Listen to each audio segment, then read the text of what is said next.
निरंतर प्रभु का नाम रटो, जो चाहोगे निश्चित समझो, धैर्य पूर्वक जपो। पत्थर डूबने वाली वस्तु है, कोई पत्थर का सहारा ले ले तो वो भी डूब जाएगा।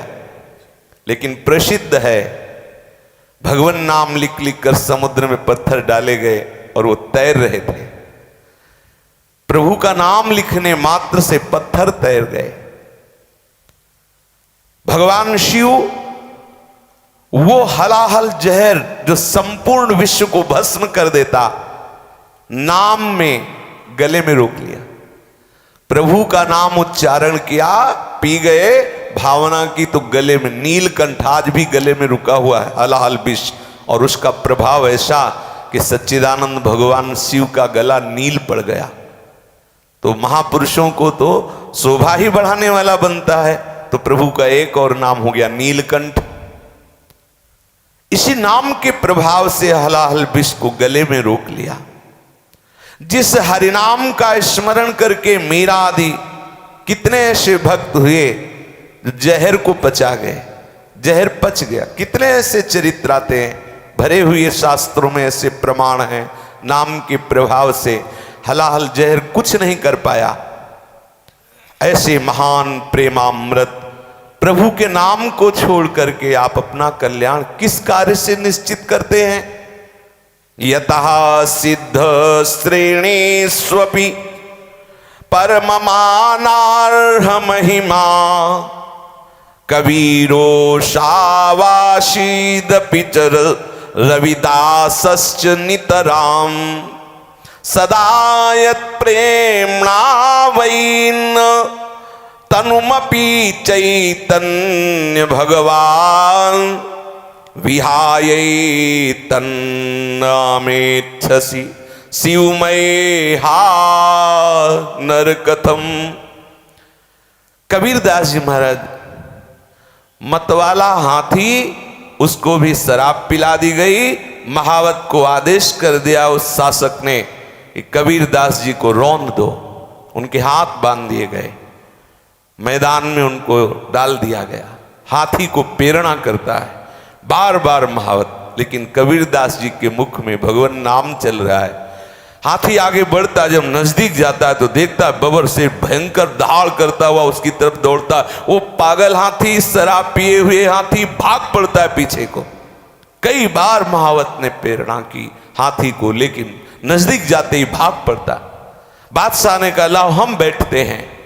जे ही बैठा ऐसी दहाड़ हुई, कबीरदास जी तो दिखाई नहीं दे रहे थे, सामने भयंकर सिंह, कुछ नहीं बिगाड़ पाए। आग में जैसे प्रहलाद जी के लिए होलिका दहन लीला हुई, ऐसे कबीरदास जी के लिए हुई।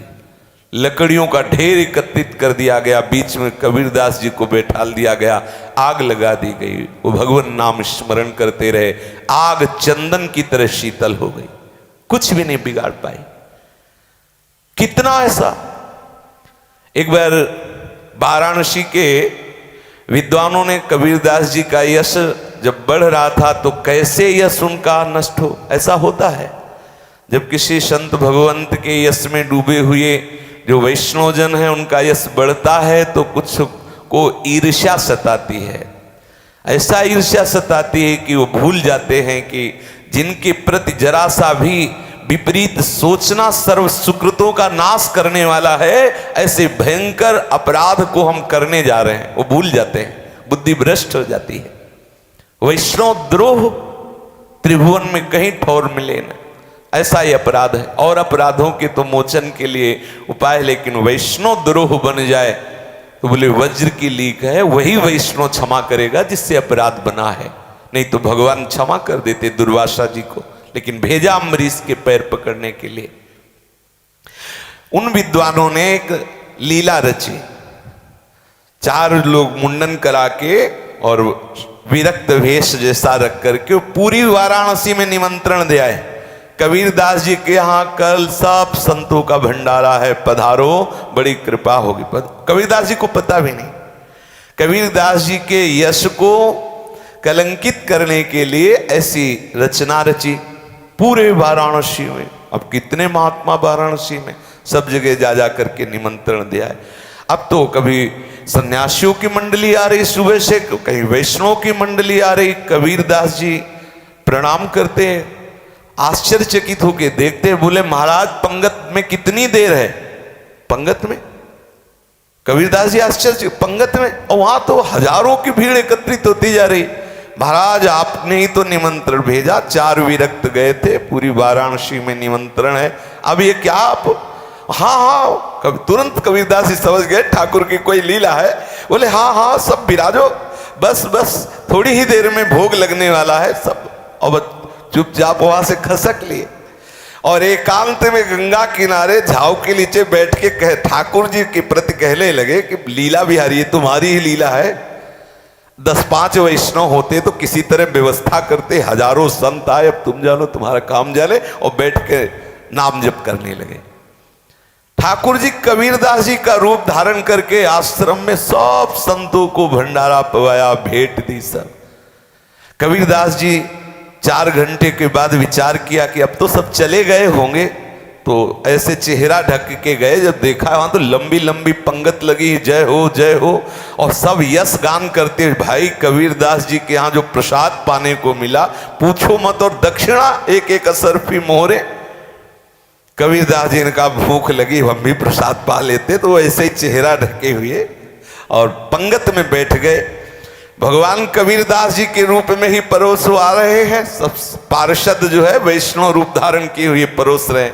भगवान नजदीक आए और कबीरदास जी से कहा कि जो हमारे नाम का जप करता है उसे मुंह छुपाने की जरूरत नहीं होती, उसे मुंह छुपाने की जरूरत नहीं होती। कबीरदास जी से कहा, कबीरदास जी के आंसू भरा। जो भगवत भक्त है, भगवान नाम जापक है, कैसे भगवान प्यार करते हैं। आज हमारी दुर्दशा है, हम कहलाते हैं वैष्णव, हम कहलाते हैं भगवत दास, लेकिन वास्तविक हृदय से हम विषय दास हैं, हम देह दास हैं, हम अहंकार के दास हैं।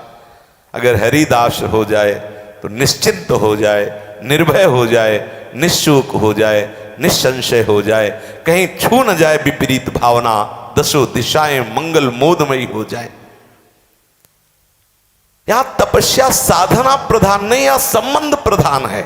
हमारे प्रीतम राहु को काहू मने दिए, मेरे प्राणनाथ श्री श्यामा, शपथ करो तृण छे, मेरी लाडली जू, मेरी प्रिया जू।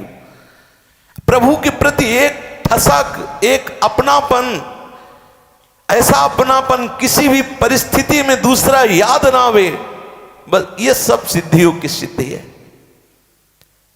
जिस नाम के बल से कबीरदास जी महाराज का यश फैला, संपूर्ण काशी के विद्वान माथा रगड़े कबीरदास जी के चरणों में। कितनी ऐसी लीलाएं हैं, कितनी ऐसी लीलाएं। कबीरदास जी को ये दिखाने के लिए कि पढ़े लिखे तो ज्यादा है नहीं और इनका बड़ा यश हो रहा है, तो एक विद्वान आया दिग्विजयी के बनारस में विद्वता का गढ़ है कि यहां सब हमसे शास्त्रार्थ करें, अगर हम पर विजय प्राप्त कर ले तो कोई बात नहीं, नहीं तो सब हार पत्र लिखें। विद्वानों ने सुन रखा था कि बहुत अद्भुत विद्वान हैं, तो उन्होंने कहा कबीरदास जी हमारे अगर हार जाए तो हम सब हार जाएंगे।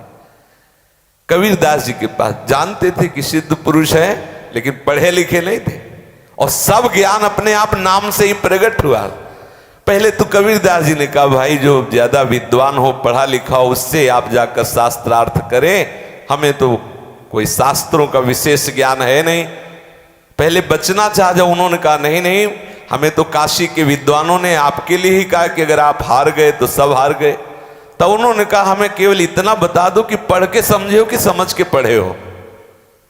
अब वो बड़े बड़े व्याकरण के सूत्र पलटने लगे, वेद पुराण और शास्त्र, और घंटों बैठे रहे, लेकिन एक भगवान नाम जापक के आगे उनकी सरस्वती भी फेल हो गई, उनकी बुद्धि काम न करे। फिर बोले महाराज एक बार और प्रश्न करो, बोले पढ़ के समझे हो कि समझ के पढ़े हो। आखिरकार चरणों में गिर पड़े, शिष्यत्व स्वीकार किया। जो भगवान नाम जापक है उसके पास विशुद्ध बोध, विशुद्ध भगवत प्रेम, समस्त ज्ञान उसके हृदय में प्रकाशित हो जाता है।